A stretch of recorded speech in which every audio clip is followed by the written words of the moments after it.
नमस्कार दोस्तों। पुरुषों की यौन समस्या के लिए, इरेक्टाइल डिस्फंक्शन की प्रॉब्लम के लिए, शीघ्र पतन की प्रॉब्लम के लिए, लो लिबिडो की प्रॉब्लम के लिए, कहने का मतलब यौन समस्या के लिए होम्योपैथी में जो जनरल मेडिसिन के बारे में हम लोग बात करते हैं, जैसे कि डामियाना मदर टिंचर, साइडोना वल्गरिस mother tincture, ginseng mother tincture, योहिमिनम mother tincture, nuphar lutea mother tincture, ashwagandha mother tincture, tribulus mother tincture, ginkgo mother tincture, moringa oleifera mother tincture. तो ये जो तमाम मेडिसिन की हम लोग बात करते हैं, मैं भी बात करता हूँ, बाकी डॉक्टर्स भी बात करते हैं।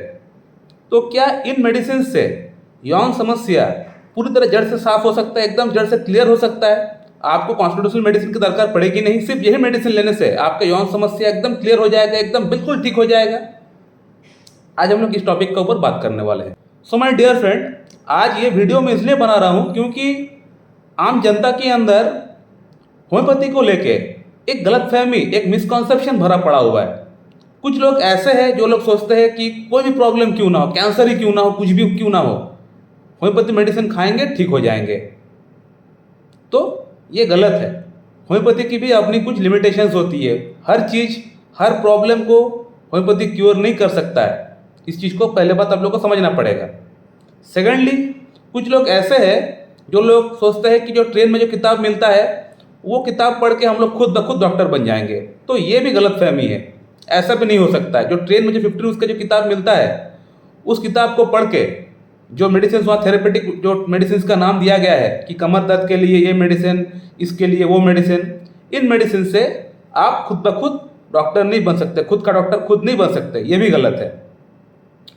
तो ये वीडियो मैं इसलिए बना रहा हूँ क्योंकि कुछ लोग मेरा वीडियो हो चाहे किसी और का वीडियो हो देख के ये समझ लिए है कि यौन समस्या के लिए जो मेडिसिन है, इन मेडिसिन को खाने से, कॉम्बिनेशन बना के खाने से यौन समस्या पूरी तरह जड़ से साफ हो जाएगा, हमें और कोई मेडिसिन की दरकार पड़ेगी नहीं, कॉन्स्टिट्यूशनल ट्रीटमेंट की हमको दरकार नहीं है, सिर्फ यही मेडिसिन से हमारा प्रॉब्लम पूरी तरह ठीक हो जाएगा। बहुत सारे डॉक्टर्स क्लेम भी करते हैं कि ये फलाना जो कॉम्बिनेशन है, इस कॉम्बिनेशन को खाने से आपका प्रॉब्लम पूरी तरह क्योर हो जाएगा।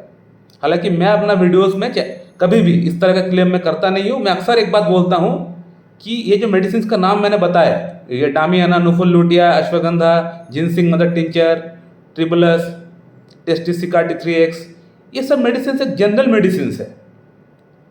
ये जनरल मेडिसिन का काम होता है कि आपका अंदर जो मेन मेडिसिन है, जो आपका कॉन्स्टिट्यूशनल रेमेडी है, उसको सपोर्ट करने का काम होता है इसका। यानी ये मेडिसिन आपका अंदर यौन समस्या को पूरी तरह क्योर नहीं कर पाएगा, ये सपोर्ट कर पाएगा, आपको एक इनिशियल बूस्ट आपको दिला पाएगा। तो जो हमारे पास पेशेंट आते हैं, कई बार ऐसा देखा गया है कि कॉन्स्टिट्यूशनल रेमेडी फास्ट काम नहीं कर रहा है, वो अक्सर 10 दिन 15 दिन लगा देता है काम को स्टार्ट करने में। तो इस दौरान हम लोग क्या करते हैं, पेशेंट को हम लोग एक जनरल मेडिसिन हम लोग पकड़ा देते हैं कि इसको आप लीजिए, इससे आपको फास्ट इंप्रूवमेंट आपको आएगा, और फास्ट इंप्रूवमेंट हो भी जाता है। लेकिन अगर आप सिर्फ ये सोचेंगे कि हम जनरल मेडिसिन लेंगे, कॉन्स्टिट्यूशनल ट्रीटमेंट नहीं करेंगे, कॉन्स्टिट्यूशनल मेडिसिन नहीं लेंगे, तो इस केस में आपका अंदर हो सकता है कि आपको जनरल मेडिसिन से आपको अच्छा इंप्रूवमेंट आपको स्टार्टिंग में आपको दिख जाए। स्टार्टिंग का 2-3 महीना आपको तो अच्छा इंप्रूवमेंट आपको आ जाएगा जनरल मेडिसिन से, वो ग्राफ आपको ऊपर जाएगा। लेकिन एक समय आएगा, वो ग्राफ जो है आपका पीक तक जाके वो फिर डाउनफॉल होना स्टार्ट कर देगा। आप देखेंगे कि आपको इतना अच्छा इंप्रूवमेंट हो गया था 2-2.5 महीने में, अचानक क्या हो गया कि ग्राफ जो है फिर डाउनवर्ड ले रहा है। आप समझ नहीं पाएंगे। इसलिए समझ नहीं पाएंगे क्योंकि जो जनरल मेडिसिन होती है, ये भी मेन मेडिसिन का तलाश में रहता है। ये भी वेट करता है कि हम लोग काम स्टार्ट कर दिए हैं, मेन मेडिसिन अब कब आएगा, जो हमारा मास्टर है वो कब आएगा। जैसे हम लोग घर बनाते हैं, जैसे लेबर लोग होता है, वो क्या है, वो मेन जो मिस्त्री है उसका हेल्पर है, उसको वो लोग हेल्प करते, सपोर्ट करते हैं कि हम लोग पहले जाकर काम को स्टार्ट कर देते हैं। अब मेन जो इंजीनियर है, जो मेन मिस्त्री है, वो आके जो काम का फाइनल शेप है, वो काम होता है मेन मिस्त्री का देना। तो सिमिलरली यहाँ भी ऐसा ही कुछ होता है। जनरल मेडिसिन का काम होता है एक इनिशियल बूस्ट आपको दिलाना, और जो मेन मेडिसिन है, जो कॉन्स्टिट्यूशनल मेडिसिन है, उसका काम होता है प्रॉब्लम को रूट कॉज में जाके हिट करके खदेड़ के बाहर निकालना। जो जनरल मेडिसिन होता है उसका इतना क्षमता नहीं होता है कि प्रॉब्लम का रूट कॉज में जाके प्रॉब्लम को बाहर निकाले, इतना क्षमता नहीं होता है जनरल मेडिसिन के अंदर। लेकिन एक कॉन्स्टिट्यूशनल जो मेडिसिन होती है, जो एक पोटेंटाइज मेडिसिन होती है, जो कि एक पॉलीक्रेस्ट मेडिसिन होती है, उसका पावर इतना होता है कि वो प्रॉब्लम का रूट कॉज में जाके, डीप इनटू द लेवल में जाके प्रॉब्लम को समाधान कर सकता है, उसको खदेड़ के बाहर निकाल सकता है। यही होता है डिफरेंस। और जनरल मेडिसिन जो होता है उसको अगर आप इस्तेमाल बहुत ज़्यादा करेंगे, एक्सेसिव वे में करेंगे, तो वो मेडिसिन आपका बॉडी के अंदर एक समय आने के बाद सैचुरेट हो जाएगी। जैसे एलोपैथी की जो एंटीबायोटिक्स होती है, जब आप खाते हैं, खाते खाते एक समय आ जाता है, रेजिस्टेंस हो जाती है बॉडी के अंदर। बॉडी को पता चल जाता है कि ये एंटागोनिस्ट है, इसको जल्द से जल्द बॉडी से बाहर निकालो। तो बॉडी मेडिसिन आने के साथ साथ बॉडी उसको बाहर फेंक देगा, और उस समय आपको एग्रावेशन भी हो जाएगा, प्रॉब्लम भी आपको हो सकता है। जब बॉडी इस तरह से मेडिसिन को बाहर निकालेगा, तुरंत बाहर निकालेगा, तो उसमें आपको बॉडी के अंदर कुछ साइड इफेक्ट भी आपको दिख सकता है।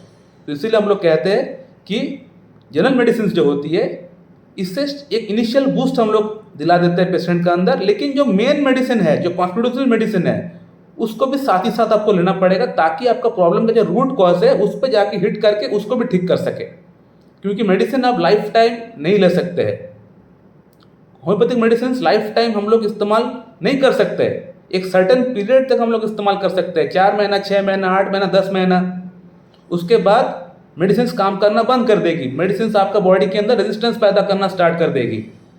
तो इसीलिए हम लोग जो मेडिसिन को इस्तेमाल कराते हैं उसका एक प्रोसेस होता है, हम लोग पोटेंसी को बढ़ाते रहते हैं ताकि मेडिसिन बॉडी के अंदर रेजिस्टेंस ना हो जाए। तो ये बहुत लोग समझते नहीं है, जानते नहीं है। तो इसीलिए सेल्फ मेडिकेशन करेंगे तो इस तरह का प्रॉब्लम आपका अंदर होगा। जैसे हम लोग अक्सर सुनते हैं, पेशेंट आके बोलता है, डॉक्टर साहब हमने एलोपैथिक वियाग्रा लेना स्टार्ट किए थे, टाटालोफिल लेना स्टार्ट किए थे, उससे तो हमको इनिशियली बहुत अच्छा फायदा मिल गया, लेकिन आहिस्ता आहिस्ता करके उसका डोज बढ़ते गया, डोज बढ़ते बढ़ते अब इतना हो गया कि वो मेडिसिन काम करना बंद कर दिया। तो वो मेडिसिन क्यों काम करना बंद किया? वो मेडिसिन काम इसलिए करना बंद किया क्योंकि बॉडी जो है उसको समझ गया, उसको अंदर जो है रेजिस्टेंस पैदा हो गया, तो इसलिए वो काम करना बंद कर दिया। अब इस पेशेंट का आप लोग फीडबैक देखिए। ये पेशेंट आज से 6 महीना पहले मुझसे कांटेक्ट किए थे।